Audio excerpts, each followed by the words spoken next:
How to tackle difficulties, مشکلات کا مقابلہ کیسے کریں۔ ہم نے اس کے 6 پارٹ کر لیے تھے، آج 7 پارٹ کریں گے۔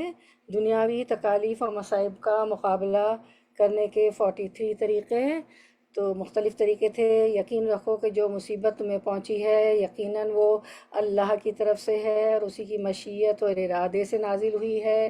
یقین رکھو کہ آزمائش ایک دائمی سنت ہے۔ جان لو کہ جو مصیبت تم پر نازل ہوئی ہے یقیناً وہ تمہارے مقدر میں لکھی جا چکی تھی۔ تم پر یہ واضح رہے کہ بلا شبہ جو مصیبت تم پر نازل ہوئی ہے تم اس سے کبھی بھی بچ نہیں سکتے تھے۔ جان رکھو بے شک اللہ کا فیصلہ اور اس کی تقدیر مکمل انصاف اور علم کامل پر مبنی ہے۔ خبردار، آگاہ ہو جاؤ، مصائب و تکالیف تمہاری اپنی غلطیوں اور گناہوں کا کفارہ ہیں۔ جان لو یقیناً تم پر آزمائش کا آنا تم سے اللہ کی محبت کی دلیل ہے۔ اللہ جب آزماتے ہیں تو وہ اللہ کی محبت ہوتی ہے، کیونکہ اللہ کو سکھانا چاہتے ہیں، ہمارے درجات بلند ہو رہے ہوتے ہیں۔ آگاہ رہو، ماضی پر غم و افسوس مفید نہیں ہے، اور جو آفت و مصیبت تم پر آ چکی ہے وہ لوٹ نہیں سکتی۔ جان رکھو ہر آزمائش پر ناراض ہونا اور اس کو برا سمجھنا تمہارے حق میں ضرر رسا ہے۔ اللہ نے جو تم پر مصیبت نازل کی ہے اس کے متعلق تم اللہ سے راضی رہو۔ اور ویسے بھی یہ سورۃ البقرہ میں پتہ ہی ہے کہ اللہ تعالیٰ نے فرمایا ہے کہ 5 مصیبتیں تو انسان پر آتی ہیں، آزمایا جاتا ہے: خوف، بھوک، نقص من انفس والاموال والثمرات۔ ٹھیک ہے، تو انشاءاللہ ہم شروع کرتے ہیں۔ How to tackle with difficulties in Islamic perspective, مشکلات کا مقابلہ کیسے کریں، دنیاوی تکالیف کا مقابلہ کرنے کے 43 طریقے۔ تو ہم نے کافی طریقے کر لیے تھے 39 تک، آج 40 سے شروع کریں گے اور یہ آج اس کی تکمیل ہے اس ٹاپک کی انشاءاللہ۔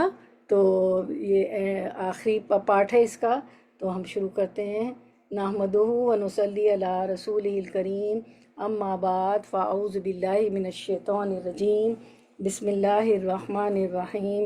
ربی اشرح لی صدری ویسر لی امری واحلل عقدۃ من لسانی یفقہوا قولی۔ ربی زدنا علما، اللہم فقہنا فی الدین، اللہم انفعنا بما علمتنا وعلمنا ما ینفعنا وزدنا علما، آمین یا رب العالمین۔ تو ہم نے اس کے جو ہے 6 پارٹس کر لیے تھے، آج ہم اس کا جو ہے 7 پارٹ کریں گے، اور اس میں کافی سبق ہے، کافی عبرت ہے، اور انسان جو ہے بہت لائٹ ہو جاتا ہے، تو اور تقدیر پہ بھی جو ہے ایمان ہمارا پختہ ہو جاتا ہے۔ تو ہم شروع کرتے ہیں۔ ہاؤ ٹو ٹیکل ڈیفیکلٹیز، مشکلات کا مقابلہ کیسا کریں۔ تو طریقہ نمبر 40، اپنے اوپر اللہ کی نعمتوں اور روشن پہلوؤں کے درمیان آنے والی آفت اور آزمائش کے درمیان تقابل کرو۔ اے مومن، اپنے اوپر اللہ کی نعمتوں کو دیکھو اور ان کا اپنے اوپر آنے والی آفت و مصیبت سے موازنہ نہ کرو کہ اللہ نے تمہیں 2 آنکھیں، 1 زبان اور 2 ہونٹ نہیں عطا کر رکھے، جبکہ تمہارے علاوہ کئی لوگ ان تمام نعمتوں یا ان میں سے بعض نعمتوں سے محروم ہیں۔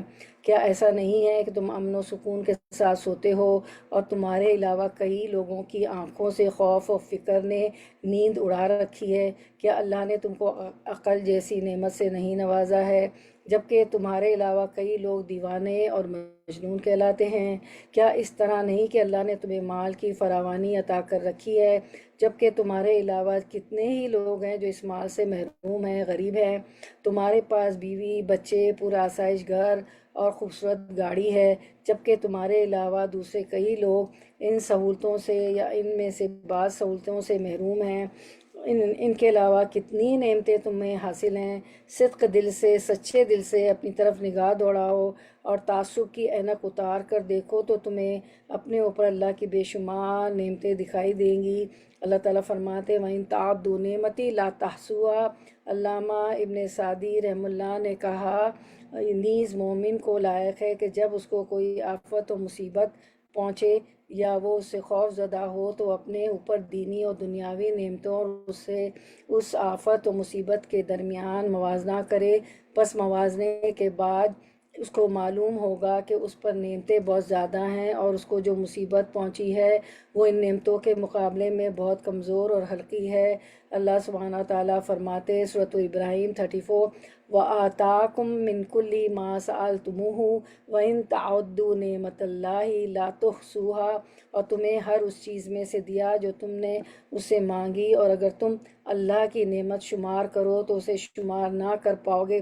واقعی ہر نعمت اللہ نے دی ہے، مانگے سے بھی دیے، بن مانگے بھی دیے۔ بس اس آزمائش اور تکالیف سے بھری ہوئی دنیا میں لذت، سرور، بھلائی، نعمتیں، عافیت، مصلحت اور رحمت اپنے مقابل آفات سے کہیں زیادہ ہیں۔ لہٰذا مومن کی لذت اور اس کی تکالیف کا کیا مقابلہ، اس کی صحت کی، اس کی بیماری سے کیا نسبت، کہاں اس کا سیر اور سیراب ہونا اور کہاں اس کی بھوک و پیاس، کہاں اس کی تھکاوٹ اور کہاں اس کی راحت و آرام، اس کے غم و فکر کی اس کے سرور، عافیت اور راحت سے کیا نسبت۔ مومن کا دل تو اللہ سے لگا ہوتا ہے، اس کا لگاؤ تو صرف اللہ سے ہوتا ہے۔ اس کو پتہ ہے دنیا تو فانی، ومل حیات الدنیا الا متاع الغرور، دنیا کی زندگی کیا ہے، دھوکے کا سامان ہے۔ اللہ تعالیٰ نے فرمایا اگر مصیبتیں آتی ہیں تو سورۃ الانشراح، پس فَإِنَّ مَعَ الْعُسْرِ يُسْرًا إِنَّ مَعَ الْعُسْرِ يُسْرًا، پس بے شک ہر مشکل کے ساتھ ایک آسانی ہے، بے شک اسی مشکل کے ساتھ ایک اور آسانی ہے۔ اور ایک روایت ہے، اس میں فرمایا ایک تنگی دو آسانیوں پر غالب و بھاری نہیں ہوتی، لَن یغلب عسر یسرین، ایک تنگی دو آسانیوں پر غالب و بھاری نہیں ہے۔ سنن بہقی میں آیا کہ رسول کریم صلی اللہ علیہ وسلم ایک روز خوشی کے ساتھ نکلے اور فرمایا لَن یغلب عسر یسرین، ایک مشکل دو آسانیوں پر غالب نہیں آئے گی۔ لیکن ہماری مشکل یہ ہے کہ ہم اپنی زندگی میں برے پہلو سے متاثر ہوتے ہیں جو دوسرے روشن پہلوؤں پر غالب آ جاتا ہے، حالانکہ وہ روشن پہلو اس مصیبت سے کہیں زیادہ ہوتے ہیں جو مصیبت ہمیں پہنچی ہوتی ہے۔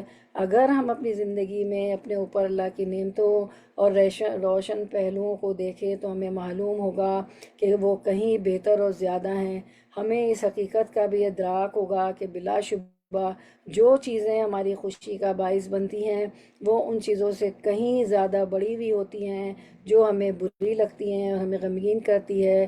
اور سچی تو کہا جس نے کہا، ہم انسان ان چیزوں کے متعلق فکر مند رہتے ہیں جو ہمیں ملی نہیں ہوتی، اور جو چیزیں ہمیں عطا ہوئی ہیں ان پر اللہ کا شکر ادا نہیں کرتے، ناشکری کرتے رہتے ہیں۔ ہم اپنی زندگی کے برے اور تاریک پہلو کو ہی دیکھے جاتے ہیں اور روشن پہلو کو آنکھ اٹھا کر بھی نہیں دیکھتے۔ ہمیں جس چیز کی کمی ہوتی ہے ہم اس پر حسرت کے ہاتھ ملتے رہتے ہیں، اور جو کچھ ہمارے پاس ہوتا ہے اس پر اپنی سعادت مندی کو نہیں دیکھتے ہیں۔ مشکلات کا مقابلہ، طریقہ نمبر 41 دیکھ لیتے ہیں۔ اے مومن آگاہ رہو کہ اللہ تمہارے ساتھ ہے۔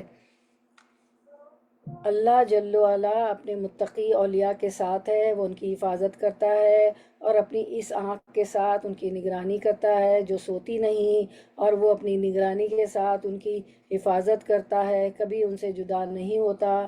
نیند اور اونگ اور تو یہ تو سب ہماری کمزوریاں ہیں نا، اور ان کو ان کے کمزور نفسوں کے سپرد نہیں کرتا بلکہ وہ اللہ ان کا دفاع کرتا ہے اور روح القدس کے ذریعے ان کی تائید کرتا ہے۔ روح القدس یعنی جبریل علیہ السلام، اور ان کے دلوں میں ایمان و یقین پیدا کر کے ان کی تکلیف کو ہلکا کرتا ہے۔ ارشاد باری تعالیٰ ہے سورۃ النحل، بے شک اللہ ان لوگوں کے ساتھ ہے جو ڈر گئے اور ان لوگوں کے جو نیکی کرنے والے ہیں۔ ان اللہ مع الذین اتقوا والذین هم محسنون۔ پھر اللہ تعالیٰ فرماتے ہیں سورۃ التوبہ، لا تحزن ان اللہ معنا، جب وہ اپنے ساتھی سے کہہ رہا تھا غم نہ کر، بے شک اللہ ہمارے ساتھ ہے۔ آپ صلی اللہ علیہ وسلم کس کو کہہ رہے تھے؟ ابو بکر صدیق رضی اللہ عنہ۔ بلا شبہ مومن کا اللہ کی معیت اور ساتھ کو محسوس کرنا غم اور خوف کو دور کرنے اور مایوسوں کی جڑوں کو اکھاڑنے کا کفیل اور ذمہ دار ہے۔ تو ہمیشہ اللہ کی معیت کو، اللہ کے ساتھ کو محسوس کریں کہ اللہ ہمارے ساتھ ہے۔ اور مومن کو غم اور خوف کیسے ہو جبکہ وہ جانتا ہے کہ بلا شبہ اللہ اس کے ساتھ ہے، جو اس کو دیکھ رہا ہے، اس کی نگرانی کر رہا ہے۔ اللہ سبحانہ و تعالیٰ ہر آنے جانے والی چیز کو دیکھتا ہے اس پر گواہ ہے، اس کو جھانکتا ہے، اور اس پر کائنات کی کوئی چیز مخفی نہیں، چھپی ہوئی نہیں، سبحانہ و تعالی۔ پس جب مومن کو اللہ کی ماہیت اور ساتھ کا شعور و یقین ہو تو اس کے بعد اس کو کون سی چیز خوفزدہ کر سکتی ہے؟ لہٰذا اے مومن، اللہ تمہارے ساتھ ہے، وہ تمہاری مصیبت سے آگاہ ہے، اور وہی اس کو تمہارے مقدر میں کرتا ہے، وہ تمہاری حالت اور تمہارے مصائب سے آگاہ ہے۔ لہٰذا تم خوف نہ کہو، نہ کھاؤ، نہ غم کرو، اور نہ ہی کسی قسم کی بے چینی اور بے قراری کا شکار بنو۔ سورۃ الطٰہٰ 46۔ قال لا تخافا اننی معکما اسمع و ارى، فرمایا ڈرو نہیں۔ کس سے فرمایا؟ موسیٰ علیہ السلام اور ہارون علیہ السلام سے، ابھی آیت گزری تھی آپ کی سبق میں۔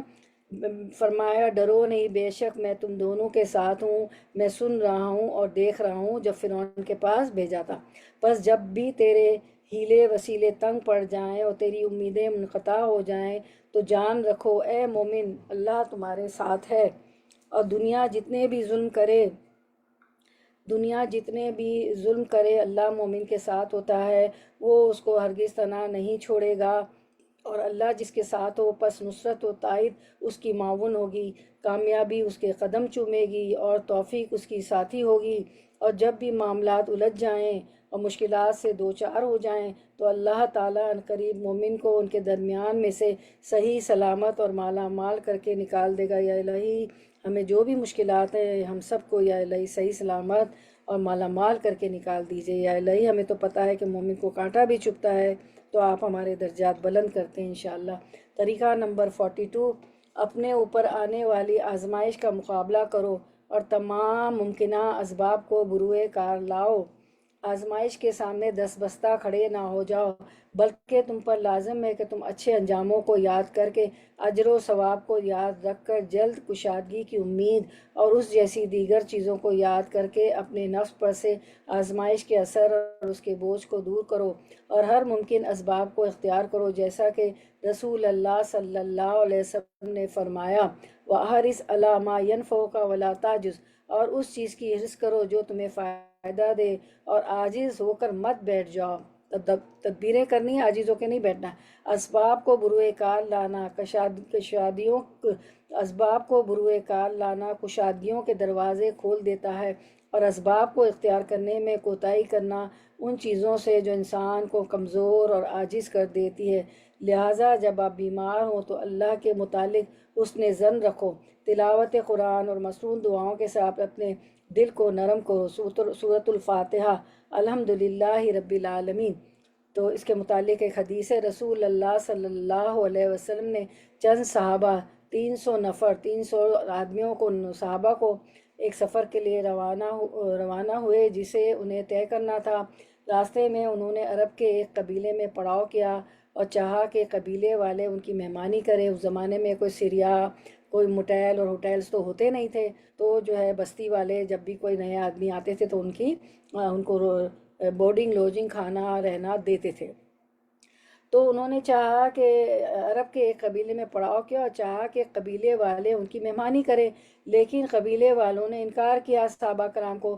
پھر اس قبیلے کے سردار کو بچھو نے کاٹ لیا، اسے اچھا کرنے کی ہر طرح کی کوشش کی انہوں نے کر ڈالی، لیکن کسی سے کچھ فائدہ نہیں ہوا۔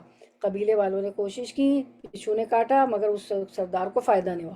آخر انہی میں سے کسی نے کہا کہ یہ لوگ جنہوں نے تمہارے قبیلے میں پڑاؤ کر رکھا ہے ان کے پاس بھی چلو، ممکن ہے کہ ان میں سے کسی کے پاس کوئی منتر ہو۔ چنانچہ وہ صحابہ کرام اجمعین کے پاس آئے اور کہا، لوگو، ہمارے سردار کو بچھو نے کاٹ لیا ہے، ہم نے ہر طرح کی بہت کوشش اس کے لیے کر ڈالی، لیکن کسی سے کوئی فائدہ نہیں ہوا، کیا تم لوگوں میں سے کسی کے پاس اس کے لیے منتر ہے؟ صحابہ میں سے ایک صاحب ابو سعید خدری رضی اللہ عنہ نے کہا، ہاں واللہ میں جھاڑنا جانتا ہوں، لیکن ہم نے تم سے کہا تھا کہ ہماری مہمانی کرو، ہم مسافر ہیں، تو تم نے انکار کر دیا تھا، اس لیے میں بھی اس وقت تک نہیں جھاڑوں گا جب تک، یعنی دم نہیں کروں گا جب تک تم میرے لیے اس کی مزدوری نہ ٹھہرا دو۔ چنانچہ ان لوگوں نے کچھ 30 بکریوں پر معاملہ کر لیا۔ اب یہ صحابی روانہ ہوئے، یہ زمین پر تھوکتے جاتے اور الحمدللہ رب العالمین پڑھتے جاتے۔ اس کی برکت سے وہ ایسا ہو گیا، وہ سردار جیسے اس کی رسی کھل گئی ہو اور وہ اس طرح چلنے لگا جیسے اسے کوئی تکلیف ہی نہ رہی ہو۔ بیان کیا کہ پھر وعدے کے مطابق قبیلے والوں نے ان صحابی کو مزدوری 30 بکریاں ادا کر دی۔ بعض لوگوں نے کہا کہ ان کو تقسیم کر لو، لیکن جنہوں نے جھاڑا تھا انہوں نے کہا کہ ابھی نہیں، پہلے ہم رسول اللہ صلی اللہ علیہ وسلم کی خدمت میں حاضر ہوں، پوری صورتحال آپ کے سامنے بیان کر دیں، پھر دیکھیں کہ نبی کریم صلی اللہ علیہ وسلم ہمیں کیا حکم فرماتے ہیں۔ چنانچہ سب لوگ نبی کریم صلی اللہ علیہ وسلم کی خدمت میں حاضر ہوئے اور آپ سے یہ سارے واقعے کا ذکر کیا۔ آپ صلی اللہ علیہ وسلم نے فرمایا کہ تمہیں کیسے معلوم ہو گیا کہ الحمدللہ رب العالمین سورۃ الفاتحہ سے دم کیا جا سکتا ہے؟ تم نے اچھا کیا، جاؤ ان کو تقسیم کر لو اور میرا بھی اپنے ساتھ ایک حصہ لگاؤ۔ کوئی کام بھی وہ آپ صلی اللہ علیہ وسلم کے پوچھے بغیر نہیں کرتے تھے۔ انہیں یہ واقعہ بکریاں لے لی، اب کیا ہوگا؟ تو پہلے آپ صلی اللہ علیہ وسلم سے پوچھ لیا۔ تو کیا کرنا چاہیے؟ دعا کرنی چاہیے۔ تلاوت قرآن اور مسنون دعا کے ساتھ اپنے دل کو نرم کرنا چاہیے۔ کوئی بھی پریشانی ہو یا بیماری ہو، کچھ بھی ہو تو سورۃ الفاتحہ تو ہے ہی شفا، فاتحہ۔ عائشہ رضی اللہ عنہ سے مروی ہے کہ نبی صلی اللہ علیہ وسلم کو جب کوئی شخص کسی تکلیف کی شکایت کرتا یا اس کو کوئی پھوڑا یا زخم ہوتا تو نبی صلی اللہ علیہ وسلم اس طرح اپنی انگلی کو رکھتے، شہادت کی انگلی، اور حدیث کے راوی سفیان بن عیینہ نے اپنی سبابہ یعنی شہادت کی انگلی زمین پر رکھی، پھر اس کو اٹھایا اور پڑھا، بسم اللہ تربت اردنا بریقتی بادنا یشفا سقیمنا باذن ربنا۔ اللہ کے نام کی برکت سے ہماری زمین کی مٹی ہمارے باس کی تھوک کے ساتھ اللہ کے حکم سے ہمارے بیمار کو شفا بخشتی ہے۔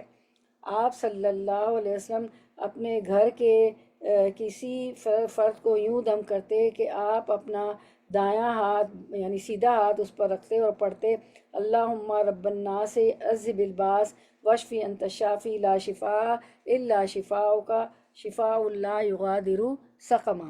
اے لوگوں کے پروردگار، اللہ تکلیف کو دور کر دے اور شفا عطا فرما، کیونکہ تو ہی تو ہے شفا عطا فرمانے والا، تیری شفا ہی تو اصل شفا ہے۔ ایسی شفا عطا فرما جو کوئی بیماری باقی نہ چھوڑے۔ اس کے بعد ہم دیکھتے ہیں کہ عثمان بن ابی العاص رضی اللہ عنہ سے مروی ہے کہ بلا شبہ انہوں نے رسول اللہ صلی اللہ علیہ وسلم کو شکایت کی جب سے انہوں نے اسلام قبول کیا ہے ان کو جسم میں درد محسوس ہوتا ہے، تو نبی صلی اللہ علیہ وسلم نے فرمایا، اپنا ہاتھ جسم کے اس حصے پر رکھو جہاں تم درد محسوس کرتے ہو، پھر 3 مرتبہ بسم اللہ، اللہ کے نام کی برکت سے پڑھو، اور پھر 7 مرتبہ پڑھو، اعوذ بعزت اللہ وقدرتہ من شر ما اجد واحاذر۔ میں اللہ تعالیٰ کی عزت اور قدرت کی پناہ پکڑتا ہوں اس چیز کے شر سے جو میں پاتا ہوں اور جس سے ڈرتا ہوں۔ ابو درداء رضی اللہ عنہ سے روایت ہے کہ میں نے رسول اللہ صلی اللہ علیہ وسلم کو یہ فرماتے ہوئے سنا، تم میں سے جس کسی کو یا اس کے کسی بھائی کو کوئی تکلیف ہو تو وہ یہ پڑھے ربنا الذی فی السماء تقدس اسمک امرک فی السماء والارض کما رحمتک فی السماء فاجعل رحمتک فی الارض اغفر لنا ذنوبنا وخطایانا انت رب الطیبین انزل رحمت من رحمتک وشفاء من شفائک علی ھذا الوجع۔ تو یہ دعا پڑھے جس کے معنی ہے، ہمارا رب وہ ہے جو آسمان عرش میں ہے اے اللہ تیرا نام پاک ہے، آسمان و زمین میں تیری فرما روائی ہے، جس طرح تیری رحمت آسمان میں ہے پس زمین میں بھی اپنی رحمت نازل فرما، اور اس درد و تکلیف پر اپنی شفا میں سے شفا عطا فرما، تو اس کو اس تکلیف سے شفا مل جائے گی۔ پھر ہسپتالوں میں جاؤ، طبیبوں اور ڈاکٹروں سے مل کر علاج کراؤ اور دوائی حاصل کرو، یہ تمام تدبیریں ہیں۔ پھر حدیث مبارکہ ہے، قیام اللیل کا اہتمام کرو، یعنی کہ نماز تہجد پڑھا کرو، کیونکہ وہ تم سے پہلے صالحین کی روش ہے، تمہارے رب کا قرب حاصل کرنے، گناہوں کی معافی اور گناہوں سے باز رہنے کا ذریعہ ہے۔ کیونکہ آپ کو پتہ ہے تہجد کے وقت تو اللہ تعالیٰ آسمان دنیا پہ تجلی فرماتے ہیں، اور فرماتے ہیں کہ ہے کوئی بخشش طلب کرنے والا، ہے کوئی حاجت طلب کرنے والا، اور اللہ تعالیٰ فجر تک یہ فرماتے رہتے ہیں، تو وہ قبولیت کی گھڑی ہوتی۔ اس کے بعد شہد سے علاج کرنا، تو تدبیر نمبر 5 بتائی، تمہارے پاس شہد موجود رہے۔ سورۃ النحل میں فرمایا شہد کے مطابق فیہ شفاء للناس، اس میں لوگوں کے لیے ایک قسم کی شفا ہے۔ پھر حبۃ السودا، کلونجی میں اللہ کے حکم سے شفا ہے۔ نبی کریم صلی اللہ علیہ وسلم کا ارشاد گرامی ہے، کلونجی استعمال کیا کرو، کیونکہ اس میں موت کے سوا ہر بیماری کے لیے شفا ہے۔ تو صبح نہار منہ کچھ دانے ہمیں جو ہے کلونجی کے پانی نگل لینے چاہیے، پانی سے، شہد کے پانی، شہد میں بھی شفا ہے نا، تو شہد کا بھی ہلکا کنکنا گرم پانی پی کر، یہ بھی سنت ہے، تو شفا ہے۔ زمزم کا، بس بلا شبہ اس کلونجی میں ہر بیماری سے شفا ہے سوائے موت کے۔ زمزم کے پانی کا استعمال کرو، انہا مبارکہ انہا طعام۔ رسول اللہ صلی اللہ علیہ وسلم نے فرمایا روئے زمین پر سب سے بہترین پانی زمزم ہے، جو بھوکے کے لیے غذا اور بیمار کے لیے شفا ہے۔ جب تم فقیر ہو اور تمہیں کوئی وظیفہ اور کام نہ مل رہا ہو تو گناہوں سے بچو، کیونکہ ہو سکتا ہے ان گناہوں نے ہی تم کو رزق سے محروم کر رکھا ہو۔ حدیث مبارکہ، بلا شبہ آدمی اس گناہ کی وجہ سے جس کا وہ مرتکب ہو رہا ہوتا ہے، رزق سے محروم کر دیا جاتا ہے۔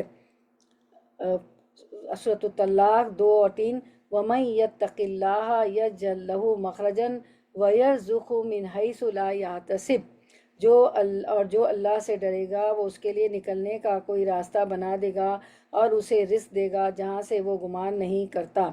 تو ایسی جگہ سے رزق آتا ہے کہ انسان نے سوچا بھی نہیں ہوتا ہے، گمان بھی نہیں کرتا۔ آگاہ رہو، تمہارے مقدر کا رزق تمہیں مل کر رہے گا، اور کوئی شخص اس وقت تک ہرگز نہ مرے گا جب تک وہ اپنا رزق مکمل نہیں کر لیتا۔ حدیث میں آتا ہے بے شک کوئی شخص اپنا رزق پورا کرنے سے پہلے ہرگز فوت نہ ہوگا، اگرچہ اس کا رزق اس کو کچھ تاخیر سے ملے، اسے مل کر رہے گا۔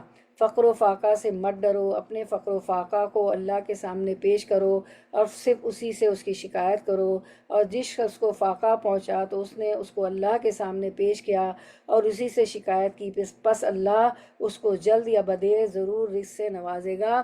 لوگوں سے نہیں کرنا چاہیے، کس سے مانگنا چاہیے؟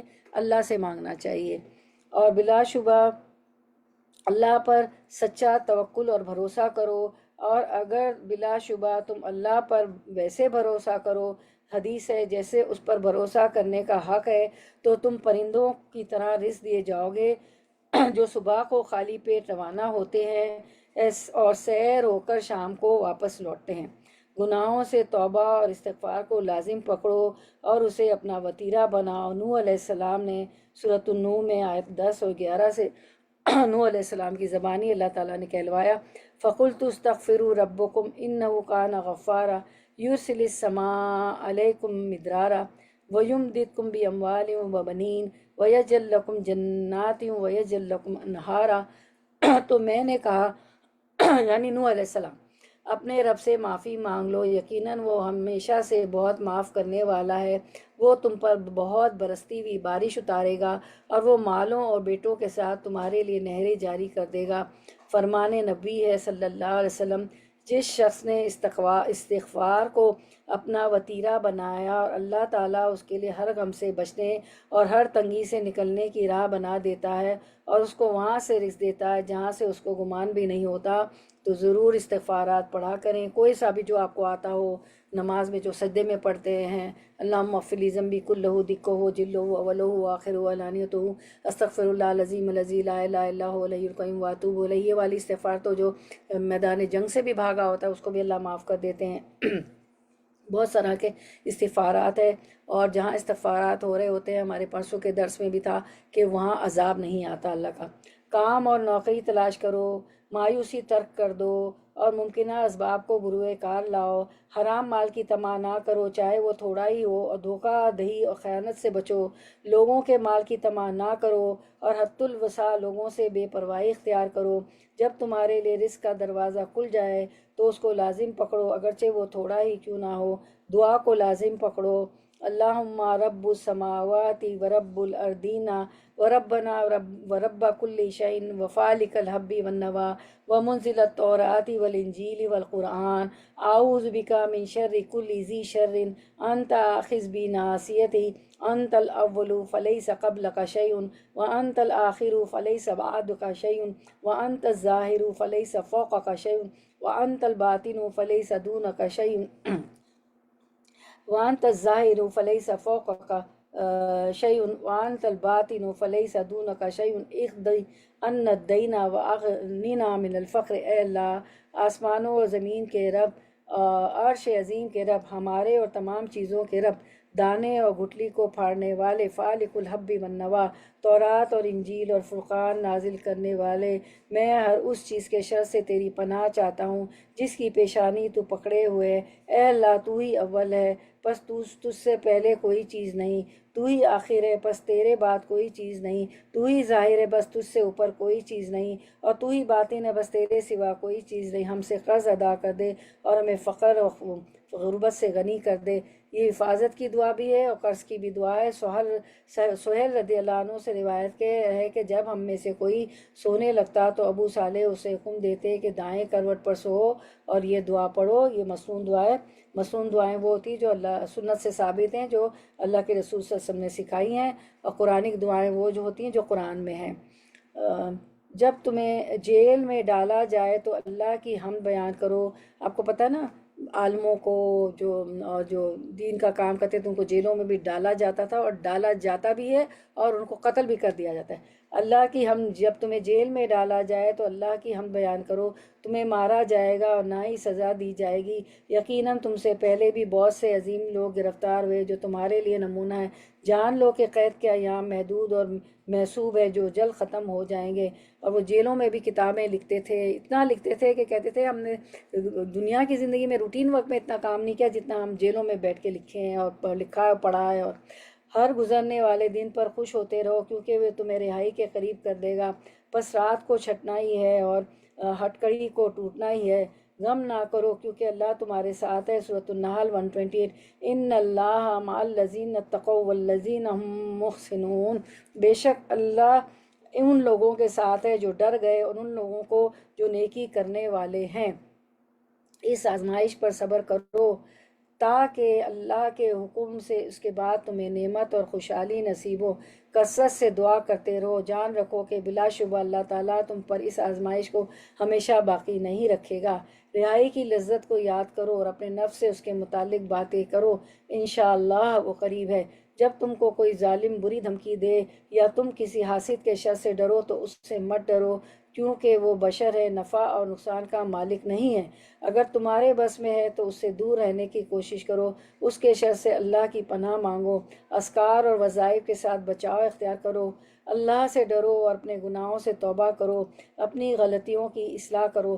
دانا لوگوں میں سے کسی سے پوچھا گیا، انسان اپنے دشمن سے انتقام کیسے لے؟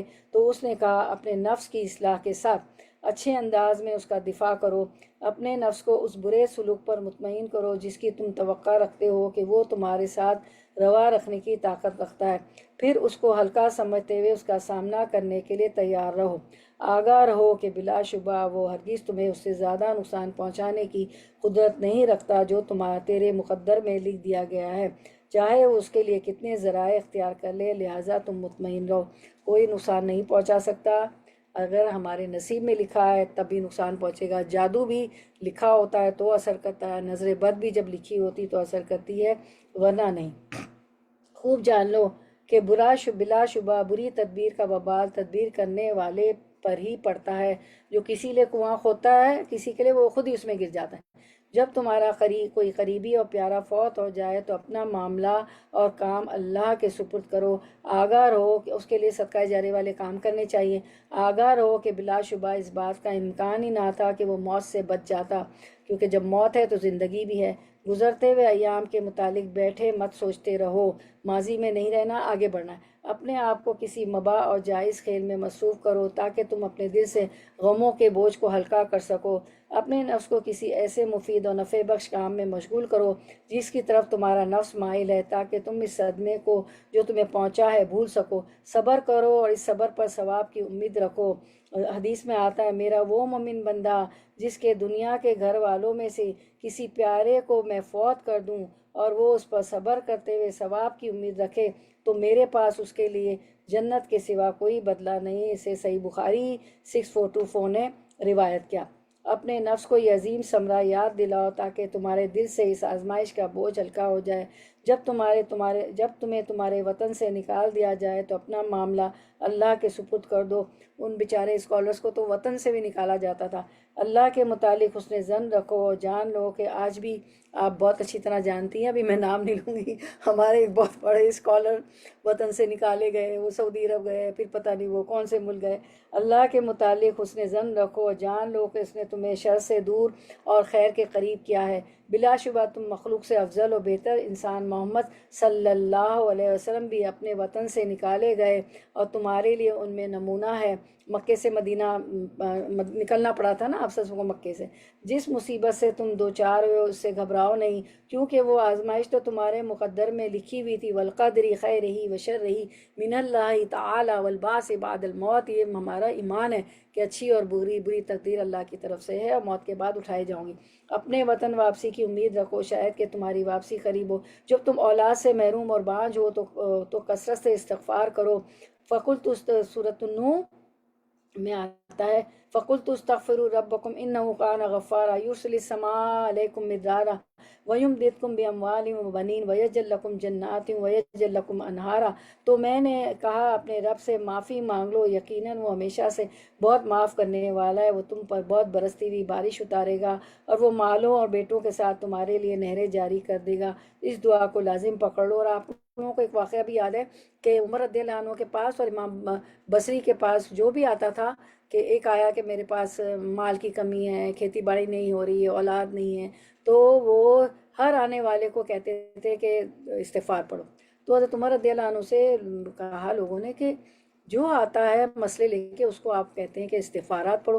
تو انہوں نے کہا کہ یہ میں نہیں کہہ رہا ہوں، یہ اللہ تعالیٰ فرما رہے ہیں سورۃ النور آیت نمبر 10 اور 12 میں کہ اتنے سارے فائدے ہوں گے نا، بارش برسے گی، مال و بیٹوں سے مدد آئے گی، نہریں جاری ہو جائیں گی، تو اس دعا کو لازم پکڑو۔ سورۃ الانبیاء 89 میں ارشاد باری تعالیٰ، ربی لا تذرنی فردا وانت خیر الوارثین، اے میرے رب مجھے اکیلا نہ چھوڑ اور تو سب وارثوں سے بہتر ہے۔ ہسپتالوں میں جاؤ اور اسباب کو بروئے کار لاؤ، علاج کی حرص کرو اور دوائی استعمال کرو۔ بعض لوگ دوا نہیں کرتے ہیں، صرف وہ دعا کرتے رہتے ہیں، ٹوٹکے کرتے ہیں، تو دوا اور دعا ساتھ چلتی ہے، ٹھیک ہے۔ جب تم گالی گلوچ کا نشانہ بنو تو جان رکھو بلا شبہ تمہیں گالی گلوچ کیا جانا تمہارے بلند مرتبے ہونے کی دلیل ہے۔ پھر شاعری ہے، ماشاءاللہ اشعار ہیں، دیکھیں شاعر کیا کہتے ہیں، ہم دیکھتے ہیں ترجمے کے ساتھ۔ تو آپ دیکھیں نا، حجت تمام ہو گئی، ہم ہر وقت کہتے ہیں کہ ان کی زبان شاعری تھی، بہت وہ جو تھے عربی ادب میں بہت ماہر تھے، قریش کے لوگ، مکہ کے لوگ، اور شاعری میں بات کرتے تھے۔ جس نے تمہیں گالی دی اس نے تیری شہرت کی اور تیرا نام روشن کیا، جو بذات خود ایک نعمت ہے۔ وَإِذَا أَرَادَ اللَّهُ نَشْرَ فَضِيلَةٍ طُوِّیَتْ أَتَاهَا لَهَا لِسَانَ حَسُودٍ۔ جب اللہ گمشدہ ہوئی فضیلت کو پھیلانے کا ارادہ کرتا ہے تو اس کے لیے حاسد کی زبان تیار کر دیتا ہے۔ لولا اشتعال النار فیما جاورت ما کان یعرف طیب عرف العود۔ اگر آگ بھڑک کر پڑوس میں جانے والی نہ ہوتی تو عود کی خوشبو ہرگز متعارف نہ ہوتی۔ گالی گلوچ ہرگز تمہارا کچھ نہیں بگاڑ سکتی۔ میں نے کبھی کوئی ایسا کام نہیں دیکھا جو بزرگی کو گراتا اور مضبوط دیوار کو دھاتا ہو۔ گالی گلوچ سے تمہارا مرتبہ کم نہیں ہوگا۔ لا يدر البحر امسی زارخن ان رما فیہ غلام بحجر۔ موجیں مارنے والے سمندر میں اگر کوئی بچہ حجر پتھر مارے تو اس سے سمندر کو کچھ نقصان نہیں ہوتا۔ وَهَلْ يَدُرُّ الصَّحَابَ نَبْحُ الْكِلَابِ۔ اور کیا کتوں کا بھونکنا، کلاب کا بھونکنا، کلب کا بھونکنا بادل کو کوئی نقصان دے سکتا ہے؟ صبر، حلم اور بردباری کا مظاہرہ کرو، کیونکہ حلم اور بردباری دشمنوں کو مغلوب کر دیتی ہے۔ تمہیں جو کچھ کہا گیا اس پر تجاہل عارفانہ کا مظاہرہ کرو، جیسا تم نے کچھ سنا ہی نہیں۔ وَلَقَدْ أَمُرُّ عَلَى السَّفِيهِ يُصِبُّنِي فَمَضَيْتُ ثَمَّ قُلْتُ لَا يَعْنِينِي، اور یقیناً میں اپنے بیوقوف کے پاس سے گزرتا ہوں جو مجھے گالیاں دے رہا ہوتا ہے، میں وہاں سے یہ کہہ کر گزر جاتا ہوں کہ وہ مجھے مراد نہیں لے رہا ہے۔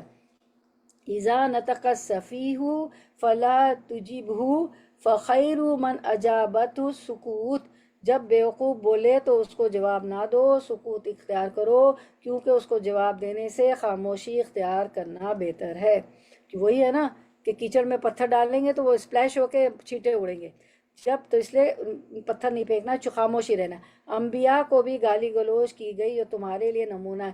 جب تم پر ظلم اور ایذا رسانی کی جائے تو جان لو بلا شبہ ظلم کرنے والے کے لیے دنیا اور آخرت میں اندھیروں کا باعث ہے۔ اے مظلوم، تمہاری دعا قبول کی جائے گی، یہ اللہ کا وعدہ ہے۔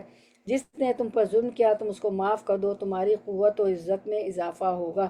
آپ کو پتہ ہے نا مظلوم کی دعا قبول ہوتی ہے، باپ کی دعا قبول ہوتی ہے، اور مسافر کی دعا، اور مظلوم کی اور دعا اور عرش کے بیچ میں فاصلہ نہیں ہوتا، وہ جا کے عرش پہ پہنچتی ہے۔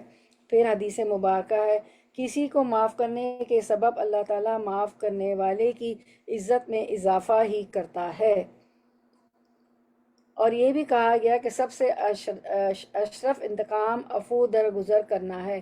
جس شخص نے تمہیں تکلیف پہنچائی یا تم پر ظلم کیا، تم اس کے متعلق اللہ سے ڈرو، بس تم اس شخص کو جس نے تمہارے متعلق اللہ کی نافرمانی کی اس جیسا بدلہ نہیں دے سکتے کہ تم اس کے متعلق اللہ کی اطاعت کرو۔ تمہارے لیے اللہ کی طرف سے یہی نصرت و تائید کافی ہے کہ تم اپنے دشمن کو اپنے متعلق اللہ کی نافرمانی کرتا ہوا دیکھے۔ كالنخيل عن الأحقاد مرتفعا بالطوب يرمى فيلقي أطيب الثمر، کھجور کی طرح کینوں سے بلند ہو جا، جس کو اینٹ ماری جاتی ہے تو بدلے میں عمدہ پھل گراتی ہے۔ کھجور کے درخت کے متعلق پڑھا تھا نا، ہماری آیت بھی آئی تھی کہ وہ ہر موسم میں فائدہ ہی دیتا ہے کھجور کا درخت۔ اور شرک کو ترک کرنا، شرک کو بہت زیادہ قطع و دفع کرنے والا ہے۔ بلا شبہ شر کے ساتھ غالب آنے والا مغلوب ہوتا ہے۔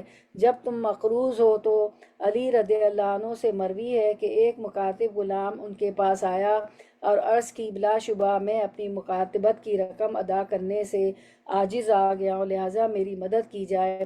علی رضی اللہ عنہ نے کہا، کیا میں تمہیں وہ کلمات نہ سکھاؤں جو مجھ کو رسول اللہ صلی اللہ علیہ وسلم نے سکھائے تھے؟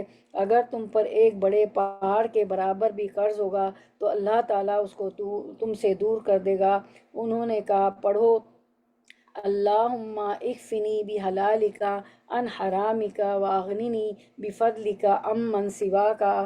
اس کا مطلب دیکھ لیتے ہیں۔ اے اللہ، اپنے حلال رزق سے میری تمام ضرورتیں پوری فرما اور مجھے حرام سے بچا، اور اپنے فضل سے مجھے اپنی ذات کے سوا ہر ایک سے بے نیاز فرما۔ آمین یا رب العالمین۔ اللہ، ہم کسی سے نہ مانگے، اللہ بڑھاپے میں بچوں سے بھی نہ مانگے، اللہ بس تو ہی ہماری جو ہے کفایت کر لے۔ ایک دن رسول اللہ صلی اللہ علیہ وسلم مسجد نبوی میں داخل ہوئے تو وہاں پر ابو امامہ نامی ایک انصاری صحابی تھا، تو آپ صلی اللہ علیہ وسلم نے فرمایا، اے ابو امامہ، میں تم کو نماز کے وقت کے علاوہ مسجد میں بیٹھا ہوا دیکھ رہا ہوں، کیا بات ہے؟ ابو امامہ رضی اللہ عنہ نے کہا، اے اللہ کے رسول صلی اللہ علیہ وسلم، مجھے غموں نے گھیر رکھا ہے، قرضوں کے بوجھ تلے دبا ہوا ہوں۔ آپ صلی اللہ علیہ وسلم نے فرمایا، کیا میں تم کو ایک کلام نہ سکھاؤں کہ جب تم اس کو پڑھو تو اللہ تعالیٰ تمہارا غم دور کر دے گا اور تمہارا قرض اتار دے گا؟ کہتے ہیں کہ میں نے کہا، یا رسول اللہ صلی اللہ علیہ وسلم، کیوں نہیں، ضرور بتائیے۔ تو آپ صلی اللہ علیہ وسلم نے فرمایا کہ اللہم انی اعوذ بک من الہم والحزن واعوذ بک من العجز والکسل واعوذ بک من الجبن والبخل، اللہم انی اعوذ بک من غلبۃ الدین وقہر الرجال۔ صبح و شام پڑھو، وقل اذا اصبحت واذا امسیت، صبح و شام پڑھو، اے اللہ، بلا شبہ میں غم و حزن سے تیری پناہ مانگتا ہوں، اور کمزوری اور سستی سے تیری پناہ مانگتا ہوں، اور بزدلی اور بخیلی سے تیری پناہ مانگتا ہوں۔ قرض کے بوجھ اور لوگوں کے غلبے سے تیری پناہ مانگتا ہوں۔ اس میں کتنی ساری چیزوں سے ہم نے پناہ مانگی ہے، جب سستی بھی قرض، اور قرض کے لیے تو ہے ہی، اور جو ہے جب سستی بھی ہوتی ہے نا، بعض دفعہ کسلاہٹ ہوتی ہے، کسی کام کو دل نہیں چاہتا ہے، بستر سے اٹھا نہیں جا رہا ہوتا ہے، پھر پیناڈول لیتے ہیں، ٹائلینول لیتے ہیں کہ یا اللہ کیا ہلکی بخار ہے، کیا سستی ہے، بعض دفعہ ویسی سستی ہے۔ تو یہ دعا پڑھنے سے، ظاہر ہے دعائیں تو بڑی اکثیر ہیں، مسنون دعائیں ہیں، اور یہ تو مسنون دعائیں اور قرآنی دعائیں دونوں، تو پڑھ لیں۔ میری تو آزمائی ہوئی بات ہے، بالکل سستی دور ہو جاتی ہے، اور جو ہے کام میں بھی دل لگتا ہے، اور شیطان ویسے بھی بھاگ جاتا ہے۔ ابو امامہ رضی اللہ عنہ کہتے ہیں کہ میں نے مذکورہ دعا پڑھی تو اللہ تعالیٰ نے میرا غم بھی دور کر دیا اور میرا قرض بھی اتار دیا، یعنی یہ والی دعا پڑھی تو یہ ہو گیا۔ اب یہ دعا بھی پڑھو، اللہم رب السماوات و رب الارضین و ربنا و رب کل شیء فالق الحب والنوا ومنزل التوراۃ والانجیل والقرآن اعوذ بک من شر کل ذی شر انت آخذ بناصیتی انت الاول فلیس قبلک شیء وانت الآخر فلیس بعدک شیء وانت الظاہر فلیس فوقک شیء وانت الباطن فلیس دونک شیء اغدی عنا الدین وَأَغْنِنِي من الفقر۔ اے آسمانوں و زمینوں کے رب ہمارے، اور ہر چیز کے رب، دانے اور گٹھلی کو پھاڑنے والے، تورات انجیل اور قرآن کو نازل کرنے والے، اللہ میں تیری پناہ مانگتا ہوں ہر اس شر کے، ہر اس چیز کے شر سے جس کی پیشانی تیرے ہاتھ میں ہے۔ تو ہی اول ہے، پس تجھ سے پہلے کوئی چیز نہیں، اور تو ہی آخر ہے، پس تیرے بعد کوئی چیز نہیں، اور تو ہی ظاہر ہے، پس تجھ سے اوپر کوئی چیز نہیں، اور تو ہی باطن ہے، تجھ سے نیچے کوئی چیز نہیں۔ مجھ سے قرض دور فرما، فقر و فاقہ سے میری کفایت فرما۔ تو یہ حفاظت کی بھی دعا ہے اور قرض کی بھی دعا ہے۔ حت الوسع حاجت روائی کو مؤخر نہ کرو، اور نہ ہی اس پر کسی ایسی چیز کو مقدم کرو جس کا مقدم کرنا لائق اور مناسب ہے، ورنہ تم ندامت کا سامنا کرو گے۔ جان لو کہ اکثر قرض داروں کے پاس مال ہوتے ہیں، لیکن وہ کمزور دلیلوں کے ساتھ حاجت روائی سے قصداً اعراض کرتے ہیں اور عمدن ٹال مٹول کرتے ہیں۔ تم ایسے لوگوں میں شامل ہونے سے بچو۔ بہرحال یہ ساری جو ہم نے باتیں پڑھی، اس سے مقصود یہ ہے کہ تم آزمائش کی تکلیفوں اور اس کے ثمرات، اچھے انجام، اجر و ثواب کی امید پر اپنے نفس پر واقع ہونے دفاع کرو، اور اس شعور کے ساتھ کہ جو بھی ممکن ہے اس آزمائش کے واقع ہونے اور اپنے نفس پر اس کے اثرات کو کم کرنے کی کوشش کرو، اور نیز آزمائش کے اثرات سے بچنے کے لیے اسباب و ذرائع کو بروئے کار لاؤ، اور دل شکستہ، عاجز و کمزور اور شکست خوردہ بن کر کھڑے نہ ہو جاؤ۔ جتنے یہ طریقے پڑھے 43، پھر نمبر 43، دفع بلا کے اسباب و ذرائع میں سب سے بڑا سبب اور ذریعہ دیکھتے ہیں کہ 43 طریقہ نمبر 40، دفع بلا کے اسباب و ذرائع میں سب سے بڑا سبب اور ذریعہ اللہ کا تقوی اور اس سے سچی وابستگی اور تعلق ہے۔ بلا شبہ دفع آزمائش کے اسباب میں سے سب سے بڑا اور اہم سبب اور دنیا آخرت کی برائیوں اور بدبختیوں سے نجات کی بنیاد اللہ کا تقوی اور اس سے سچی وابستگی اور تعلق ہے۔ اللہ کا تقوی انسان کی حفاظت، نفس کے بچاؤ، دین کی حمایت، خوفوں سے امن، خطرات سے بچاؤ کی ضمانت، ہلاکتوں سے نجات، دشمن کے خلاف مدد، اور جھگڑالو و فتنہ پرور لوگوں سے بچاؤ کا ذریعہ ہے۔ مومن کے لیے اللہ کے تقوی سے بڑھ کر کوئی اجمل، اکمل، افضل، حافظ اور اسلم چیز نہیں ہے۔ کیا اس شخص کو کوئی خوف ہوگا جو اللہ کی محراب میں پناہ لے لے؟ کیا نامراد ہوگا وہ شخص جو سختیوں اور تکلیفوں میں اپنے آپ کو کے سامنے گرا؟ سعادت و نیک بختی کا دار و مدار، فلاح و کامیابی کی علامت اور نجات کا راستہ اللہ کی اطاعت، اس کے تقوی اور اس کے ساتھ وابستگی اور مضبوط تعلق قائم کرنے میں ہے۔ سورۃ الحج میں ارشاد باری تعالیٰ ہے، وَاعْتَصِمُوا بِاللَّهِ هُوَ مَوْلَاكُمْ فَنِعْمَ الْمَوْلَىٰ وَنِعْمَ النَّصِيرُ، اور اللہ کو مضبوطی سے پکڑو، وہی تمہارا مالک ہے، سو اچھا مالک ہے اور اچھا مددگار ہے۔ سبحان اللہ۔ پھر فرمایا آیت نمبر 175 النساء، فَأَمَّا الَّذِينَ آمَنُوا بِاللَّهِ وَاعْتَصَمُوا بِهِ فَسَيُدْخِلُهُمْ فِي رَحْمَةٍ مِّنْهُ وَفَضْلٍ وَيَهْدِيهِمْ إِلَيْهِ صِرَاطًا مُسْتَقِيمًا۔ پھر جو لوگ تو اللہ پر ایمان لائے اور اسے مضبوطی سے تھام لیا، تو عنقریب وہ انہیں اپنی خاص رحمت و فضل میں داخل کرے گا اور انہیں اپنی طرف سیدھے راستے کی ہدایت کرے گا۔ اللہ کے ساتھ وابستگی اور تعلق، اسی سے پناہ طلب کرنا، اسی کی طرف ارادتاً نیک نیتی اور اخلاص، محبت، خوف، امید اور بھروسہ اور رجوع کرتے ہوئے کامل توجہ کرنا ہی مضبوط قلعہ اور طاقتور بند ہے، اور یہی دنیا اور آخرت میں سلامتی کی بنیاد ہے، اور نجات، امن، عزت اور نصرت کی راہ ہے۔ رہا سچے ایمان سے محروم ہونا تو اس میں ہمارے لیے کوئی گارنٹی اور ضمانت نہیں ہے۔ امام ابن القیم رحمہ اللہ نے فرمایا، انسان کو رسول اللہ صلی اللہ علیہ وسلم کی اتباع کے مطابق ہی عزت، کفایت، نصرت و تائید حاصل ہوتی ہے، جیسا کہ آپ صلی اللہ علیہ وسلم کی اتباع کے مطابق انسان کو ہدایت، فلاح اور کامیابی نصیب ہوتی ہے۔ پس اللہ سبحانہ وتعالیٰ نے دنیا اور آخرت کی سعادت کو آپ صلی اللہ علیہ وسلم کی اتباع کے ساتھ معلق کیا ہے، اور آپ صلی اللہ علیہ وسلم کی مخالفت کرنے والے کے مقدر میں دنیا اور آخرت کی بدبختی کر دی ہے۔ پس آپ صلی اللہ علیہ وسلم کا اتباع کرنے والوں کے لیے ہدایت، امن و سلامتی، فلاح، عزت، کفایت، نصرت، ولایت، تائید و نصرت، اور دنیا اور آخرت میں اعلیٰ اور پاکیزہ زندگی جیسی نعمتیں ہیں، اور اس کے برعکس ذلت، رسوائی، خوف، گمراہی، خذلان اور دنیا اور آخرت کی بدبختی ان لوگوں کے مقدر بنے گی جو آپ صلی اللہ علیہ وسلم کی مخالفت کرنے والے ہوں گے۔ اللہم لا تجلنا منہم، یا اللہ ہمیں ان میں سے نہ بنائیے گا، یا رب ہمیں ان میں سے نہ بنائیے گا کہ ہم اللہ رسول کی جو ہے مخالفت کرنے والے ہوں، اللہ ان میں سے نہ بنے، ہمیں اتباع کرنے والے ہوں، اللہ ہمیں اللہ رسول کی اتباع کرنے والا، پیروی کرنے والا بنا دیجیے، عمل کرنے والا بنا۔ تو خلاصہ کلام، اے مومن، جب تم نے یہ جان لیا کہ تمہاری آزمائش ہونا لازمی اور ضروری ہے، اور تم نے اس بات کا بھی یقین کر لیا کہ یقیناً جو آفت و مصیبت تم پر نازل ہوئی ہے وہ اللہ کی طرف سے، اور بے شک وہ تمہارے مقدر میں لکھ دی گئی ہے، اور تم نے یہ بھی جان لیا کہ بلا شبہ تمہارے بس میں نہ تھا کہ تم کبھی اس آزمائش سے بچ سکتے، اور یقیناً وہ تمہارے حق میں مفید اور بہتر ہے، اور بے شک اس آزمائش کا ایک محدود وقت ہے جس کے گزرنے کے بعد وہ ختم ہو جائے گی، اور بلا شبہ ماضی پر غمگین اور پریشان ہونا کسی فائدے میں نہیں ہے، اور یقیناً تمہیں مستقبل میں وہی کچھ لاحق ہوگا جو تمہارے مقدر میں لکھ دیا گیا۔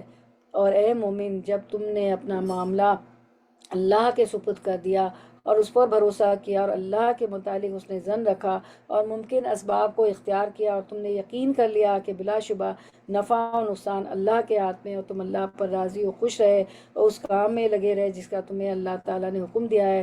نیز اے مومن، جب تم اپنے آپ کو ان قواعد و فوائد کا پابند بناؤ گے جو سارا ہم نے 43 طریقے پڑھے ہیں، جانا ہے، سمجھا ہے، آج 7واں پارٹ تھا، تو اللہ تعالیٰ کے حکم سے وہم، خوف اور پریشانی کا ناطقہ بند ہو جائے گا، اور ان کے لیے کوئی گنجائش باقی نہ رہے گی، بلکہ اس کی بجائے تمہیں آزمائش اور آلام کی گھڑیوں میں بھی خوشی اور مسرت حاصل ہوگی۔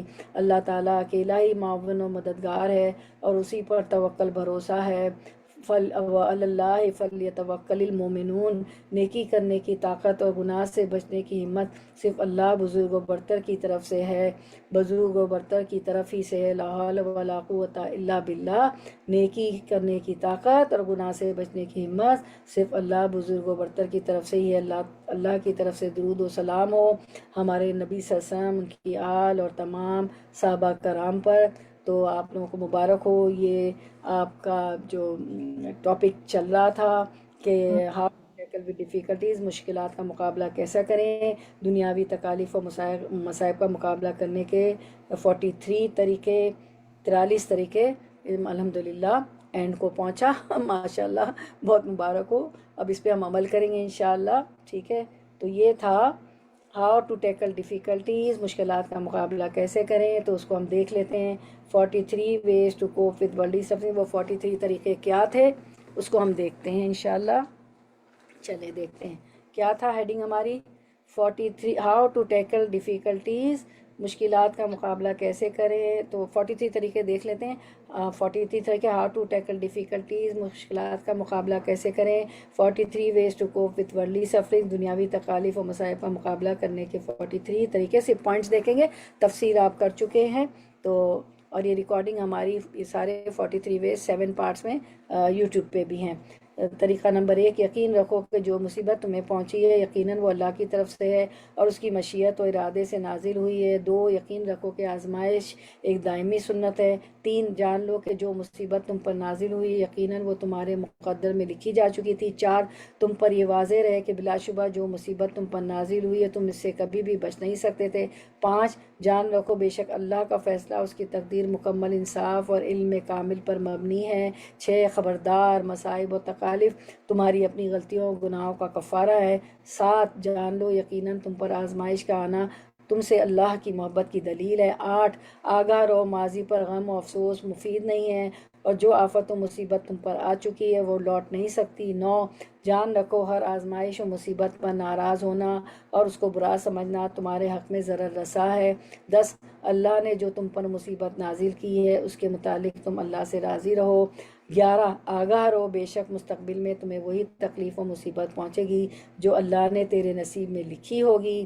12، آگاہ رہو بلا شبہ مصیبت کا ایک مقرر وقت اور محدود عمر ہے، لہٰذا اس کے زائل ہونے کی جلدی نہ کرو۔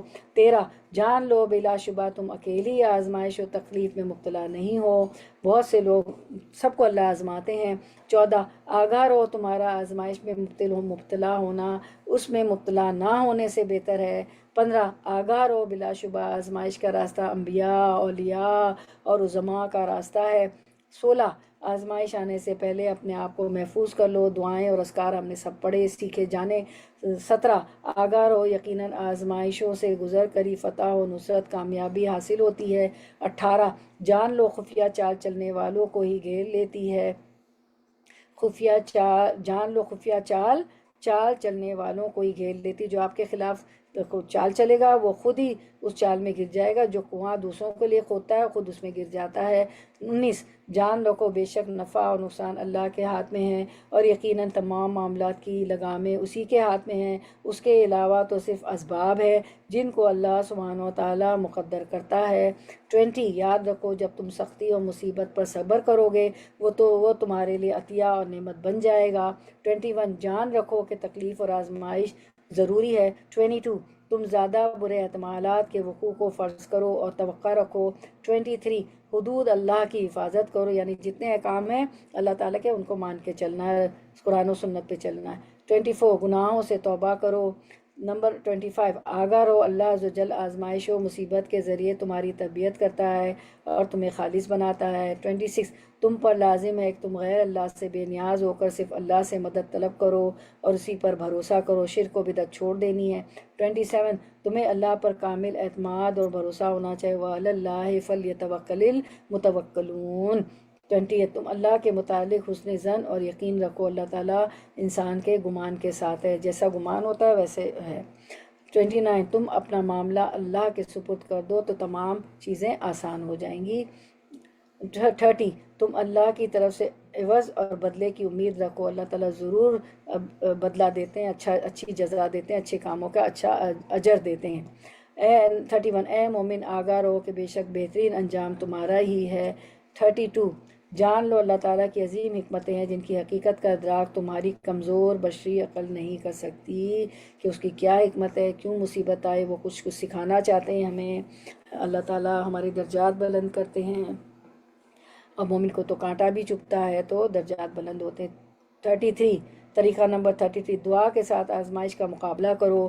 34، تم دل میں اللہ کا خوف رکھو، نہ کہ کمزور مخلوقات کا ڈر، لوگوں کا ڈر نہیں رکھنا ہے، اللہ کا ڈر رکھنا ہے۔